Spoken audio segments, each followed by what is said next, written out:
बिस्मिल्लाहिर्रहमानिर्रहीम। अस्सलाम वालेकुम दोस्तों, मैं शुरू बोलना चाहिए उम्मीद करता हूँ। दोस्तों आज हम स्टार्ट करने जा रहे हैं एडोबी इलस्ट्रेटर क्लास नंबर 20, जिसमें हम बात करेंगे स्केल टूल, शेप टूल और रीशेप टूल। तो आइए शुरू करते हैं।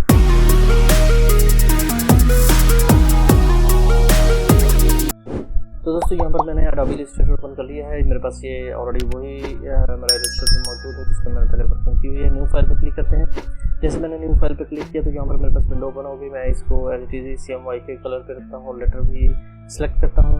तो मैं इसको डबल क्लिक करके क्रिएट पर क्लिक कर लेता हूँ। यहाँ पर डायरेक्टली आप क्रिएट कर सकते हैं। तो यहाँ पर हम आपको दिखा दें कि यहाँ पर ये हमारे पास जो राइट साइड पे लेफ्ट साइड पे जो हमारे पास टूल बार है, यहाँ पर आप देखें ये वाला एक टूल बार हमारे पास अवेलेबल है। तो यहाँ पर मैं इस पर क्लिक करूँगा।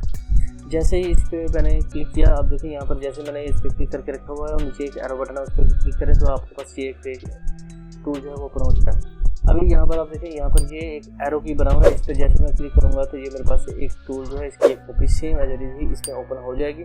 तो हम यहाँ पर आपको बताते हैं, यहाँ पर आप देखें ये है जेल टूल।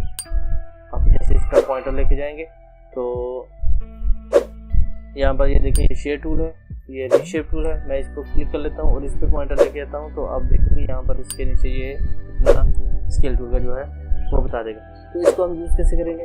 तो यूज़ करने के लिए सबसे पहले मैं आपको बता दूँगा। मान लीजिए हमारे पास एक स्केल है, स्केल मैं बना लेता हूँ।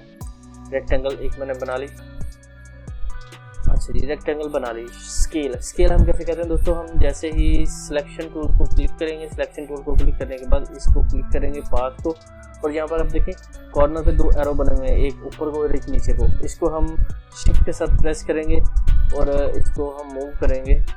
इसको जैसे ही हम विदाउट एनी एरो की हम क्लिक करके मूव करेंगे तो ये छोटा होता जाएगा और अपनी मर्जी से आप यहाँ पर नीचे देख सकते हैं W भी लिखा हुआ आ रहा है और H भी लिखा हुआ आ रहा है। ये इसकी विड्थ और हाइट बता रहा है। तो इसको आप सिलेक्शन टूल के साथ भी कर सकते हैं। लेकिन ये स्केल टूल का मकसद क्या है? क्योंकि इसमें कोई ख़ास चीज़ होगी तो वो मैं आपको बताता हूँ। इसके लिए हमें क्या करना है, यहाँ पर आप आल्ट पर क्लिक करेंगे तो ये देखिए यहाँ पर ये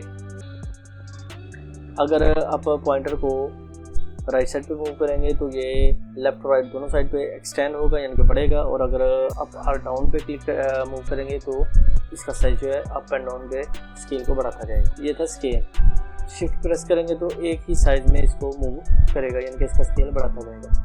अच्छा, ये था एक चीज़ हमारा इसके मतलब जो स्केल के मतलब। तो हमने काम करना है जी स्केल टूल पे। तो इसका क्या मकसद है? इसका मकसद ये है कि इस पर हम क्लिक करें तो जैसे ही आपने इस पर क्लिक किया तो देखिए यहाँ पर इसका एक पिवट पॉइंट अवेलेबल है। पिवट पॉइंट होने का मतलब ये है कि जितनी भी इस ड्राइंग की जो भी ये कॉर्नर्स हैं, ये पॉइंट्स हैं, ये सब इसी पिवट पॉइंट के गिर्द ही रहेंगे। इसके अलावा कहीं पर भी नहीं जाएंगे, यानी कि इसी के गिर्द होंगे। तो उसके लिए क्या करना है, मैं आपको एक चीज़ बता देता हूँ। जहाँ पर हम इसको डायरेक्ट सिलेक्शन के बजाय सिलेक्शन टूल लेते हैं और इन टूल को हम ये दो पॉइंट्स जो है वो सिलेक्ट करते हैं। एंकर पॉइंट को हमने सिलेक्ट किया और इसको मूव करेंगे तो आप जैसे मैं इसको मूव कर रहा हूँ तो तो ये आ गया जी इसका सेंटर पॉइंट। अभी हम देखें यहाँ पर इसने ये सेंटर पॉइंट इसका दिया हुआ है स्केल टूल में। अच्छा, अभी हम क्या कर रहे हैं, आल्ट प्रेस करके इसको क्लिक करेंगे। जैसे मैंने क्लिक किया, आल्ट प्रेस किया और इसको आल्ट प्रेस करेंगे तो सेम प्रोसेस ही करेगा कि इसकी ये कॉपी लेता जाएगा। शेप बन रही है, ये थोड़ा सा ड्राइंग बन रहा है। अच्छा जी, ये बन गई। उसके बाद कंट्रोल D प्रेस करेंगे तो same as it is size में उसने इसकी कॉपी बना दी। अच्छा, अभी हम इसमें थोड़ा सा डिफरेंट करेंगे। तो हम क्या करते हैं, यहाँ पर स्केल टूल बैक आ जाते हैं। यहाँ पर सिलेक्शन किया, यहाँ पर स्केल टूल को मैंने सेलेक्ट करने के बाद यहाँ पर क्लिक किया। इस पिवट पॉइंट को मूव करता हूँ यहाँ पर, और यहाँ पर मूव करने के बाद मैं सिलेक्शन करता हूँ ये दो पॉइंट्स और अभी हम इसको मूव करेंगे। सेम वही प्रोसेस आ रहा है जो इसने डायरेक्ट सिलेक्शन में किया था।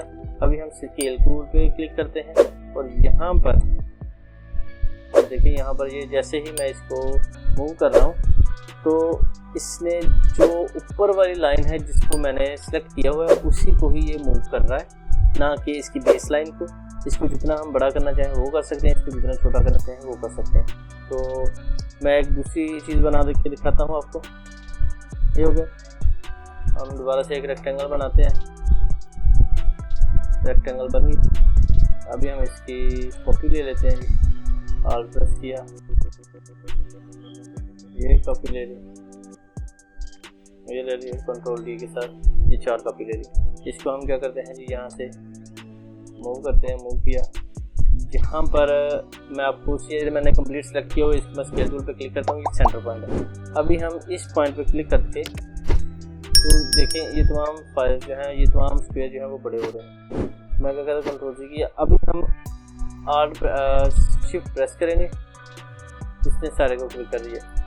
अभी ये सारे को बड़ा कर रहा है, मतलब कि टोटल जो स्क्वायर है उसको बड़ा कर रहा है। अभी हम सिलेक्शन लेते हैं, सिलेक्शन लेने के बाद मैं इसके ये 3 ये ऊपर वाले जो पॉइंट्स हैं इनको सिलेक्ट करता हूँ। उसके बाद स्केल टूल पर क्लिक करते हैं, तो स्केल टूल आ गया जी, ये इसका सेंटर पॉइंट। और अभी हम इस पर किसी भी पॉइंट से पकड़ के इसको मूव करते हैं।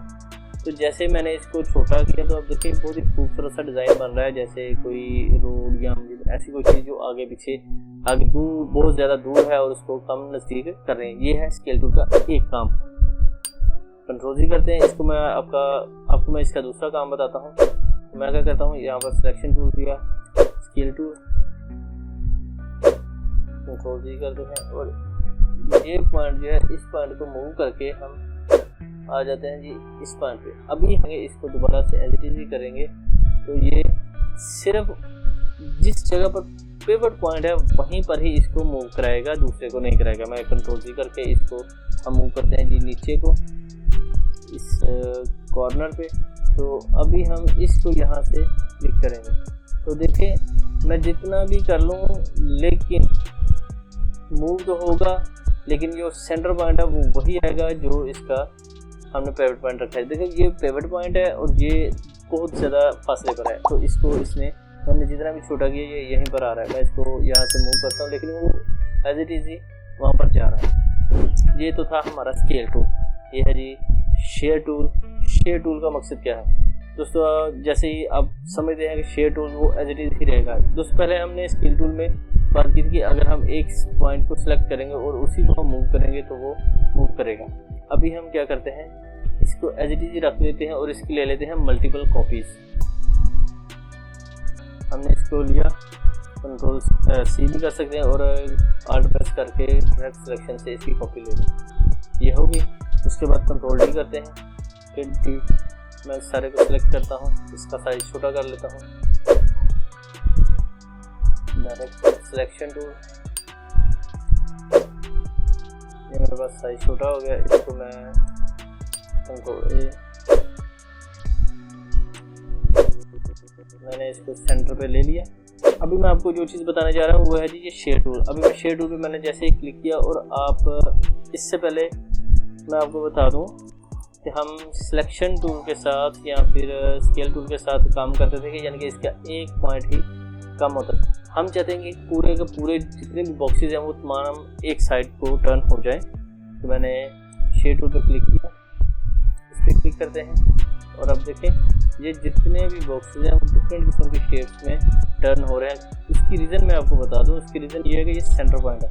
मैं इसको इस सेंटर पॉइंट को मूव करता हूँ, पिवट पॉइंट को तो इस पे ले जाता हूँ, तो यहाँ पर हम किसी भी कॉर्नर से पकड़ेंगे तो उसी सेंटर पॉइंट से इसको शेप देगा, लेकिन सेंटर पॉइंट वही रखेगा। अच्छा ये हो गया, इस चीज़ को आपको समझ आ गई होगी। मैं इसको फिल कर लेता हूँ, इसको मैं जी ऑफ करता हूँ, इसको मैं फिल करता हूँ, यहाँ पर डबल क्लिक करते हैं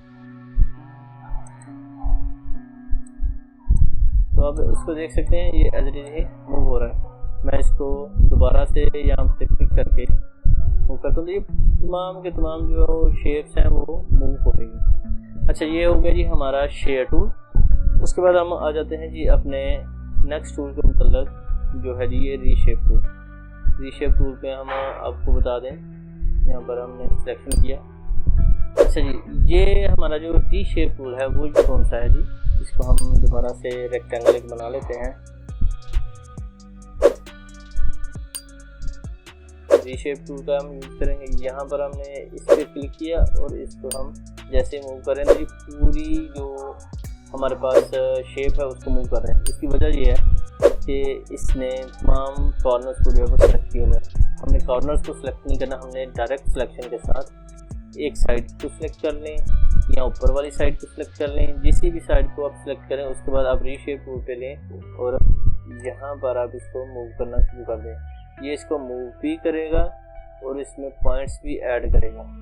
ये हम इसको यहाँ से मूव करते हैं। तो अब देखें यहाँ पर इसने कर्वी से पॉइंट 1 2 ये 2 पॉइंट कर्वी से इसने ऐड कर दिया। अभी हम इसमें ऐड मजीद यहाँ पर करते हैं। तो यहाँ पर मैं जैसे ही मूव करूँगा तो यहाँ पर देखिए इसमें कर्व ऐड कर दिया। इसको मूव कर लेते हैं। यहाँ पर जैसे मूव करें तो ये इसमें कर्व ऐड कर रहा है।